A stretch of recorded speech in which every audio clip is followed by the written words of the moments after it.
各位朋友，大家好！今天呢，你的康康秀一样来介绍一个柴火炉。其实这个柴火炉大家已经看过很多次了，后来我还是买它。简易型的一个柴火炉，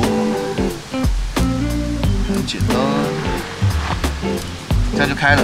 然后呢，同时呢，它有2个铁片我也摸过哈，它不会很刺手，这设计的不错。但装的时候就要注意哈，这要小心的把它卡进去下去。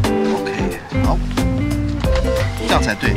好，很平衡的呢，稍微折一下，塞进去，卡在4个角，让它平衡就可以了。那我最喜欢选择它好处就是。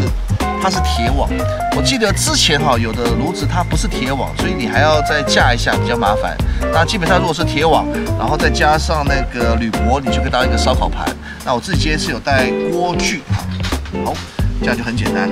然后呢，在上木炭的时候呢，就从侧边上木炭，那就很方便，不像之前的有的那个盘子太小，在上木炭就比较麻烦。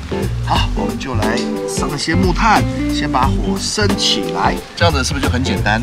架木头，那你旁边就可以直接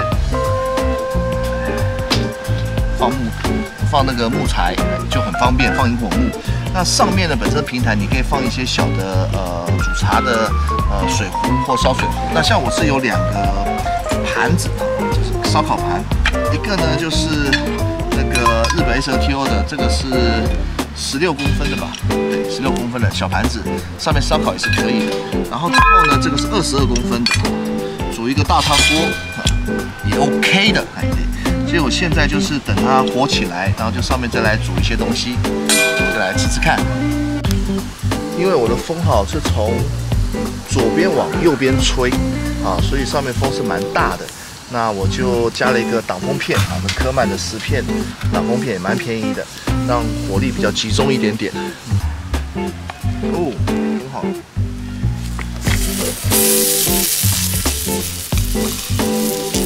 嗨，你好。好玩吧？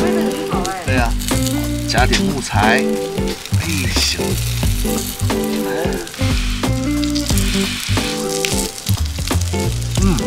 好喝，哇，超正点，好甜，不咸，香啊！快，直接手放，想烤个热面包来吃，好，脆的，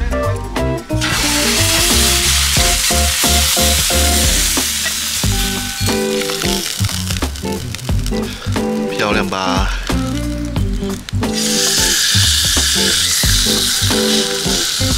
太小的盘子，或者是你的炉具太大，你手很容易被火烫伤，所以选择这个刚刚好。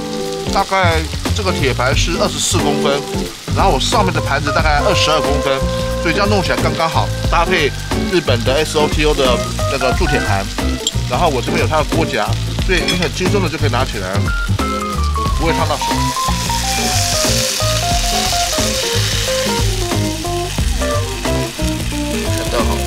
鸡肉应该差不多好了。